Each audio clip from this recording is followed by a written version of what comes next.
નખત્રાણા ગામતળ તેમજ આજુબાજુના ગ્રામ્ય વિસ્તારોમાં રખડતા ભૂંડ અને જંગલી સુવરનો ત્રાસ દિવસો દિવસ વધી રહ્યો છે, જેના કારણે ખેડૂતોના ઉભા પાકને ભારે નુકસાન થઈ રહ્યું છે। આ ગંભીર સમસ્યા અંગે સ્થાનિક ખેડૂતો દ્વારા મામલતદારને આવેદનપત્ર પાઠવી રજૂઆત કરાઈ હતી। મળતી માહિતી મુજબ ખુલ્લા ફરતા ભૂંડ અને જંગલી સુવર ખેતરોમાં ઘૂસીને ખેડૂતોની મહેનતથી ઉગાડેલા પાકને બગાડે છે અને નુકસાન પહોંચાડે છે। ખેડૂતો પોતાના પાકને બચાવવા માટે ઝટકા મશીન લગાવે છે, ત્યારે આ પશુઓ તેને પણ નુકસાન કરે છે। વળી પાકમાં છાંટેલી દવા ખાવાથી જો ભૂંડનું મારણ થાય તો તંત્ર દ્વારા ખેડૂતોને જ હેરાન કરીને મોટા દંડ ફટકારવામાં આવે છે, જેનાથી ખેડૂતોમાં રોષ પ્રસરી ગયો છે। ખેડૂતો દ્વારા જણાવવામાં આવ્યું છે કે આ બાબતે અગાઉ ફોરેસ્ટ ખાતાના અધિકારી તેમજ મામલતદારને પણ લેખિત પત્ર પાઠવવામાં આવ્યો હતો, પરંતુ હજુ સુધી તંત્ર દ્વારા કોઈ જ નક્કર પગલાં લેવામાં આવ્યા નથી, ત્યારે કાર્યવાહીની માંગ કરાઈ છે। નખત્રાણા ગામના તેમજ આજુબાજુના વિસ્તારના ખેડૂતો સૌ અહીંયા આપણે મામલતદાર કચેરીએ અમે સૌ ભેગા થયા છીએ। માત્ર ને માત્ર આ જંગલી ભૂંડો અને સુવરો જે માલિકીના છે અને નખત્રાણામાં જે ખેતી આજુબાજુની ખેતીને વ્યાપક નુકસાન પહોંચાડી રહ્યા છે।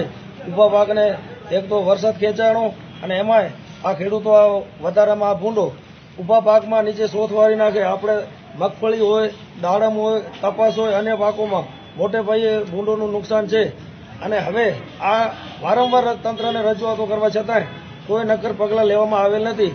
તો અમે ખેડૂતો સૌ આજે ખાસ તંત્રને ચીમકી આપીએ કે આના ઉપર ખાસ ઠોસ નિર્ણય લઈ અને આની કોઈ પણ કાર્યવાહી કરવામાં નહીં આવે તો આવતા દિવસોમાં આનાથી વધારે ખેડૂતો ભેગા થઈ અને અમે ગાંધી ચિંધ્યા માર્ગે આંદોલન કરશું।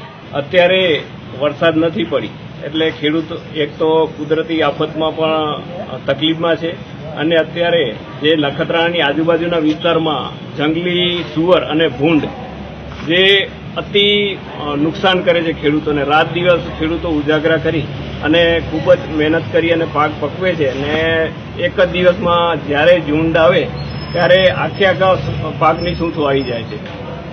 આ વિષય ઉપર અમે લગભગ ફેબ્રુઆરી માસમાં પણ એક આવેદનપત્ર ફોરેસ્ટ ઓફિસમાં, કલેક્ટર ઓફિસમાં અને મામલતદાર ઓફિસમાં આપેલું હતું, પણ નક્કર પગલાં આ વિષય ઉપર કોઈ લેવામાં આવ્યા નથી। અત્યારે ખેડૂતો ખૂબ ઉગ્રમાં છે અને ભવિષ્યમાં જો આના ઉપર કોઈ નક્કર પગલાં લેવામાં નહીં આવે તો ખેડૂતો આકરા પાણીએ જશે, કેમ કે એમની રાત દિવસની મહેનત પસીનાનો પૈસો છે। તો આના ઉપર ખાસ કરી અને તંત્ર સ્પેશિયલી આના ઉપર ધ્યાન દે તો ભવિષ્યમાં આવી તકલીફ બી ના થાય અને કદાચ આકરા પાણીએ ખેડૂત જાય અને ભવિષ્યમાં ક્યાંય બી નુકસાની થાય તો તેના જે તે અધિકારીશ્રીઓ જવાબદાર રહેશે। તંત્રે શું ખાતરી આપી છે? તંત્ર કે છે અમે લોકો કે આગળ વાત મોકલશું અને આનો તમને જવાબ આપશું।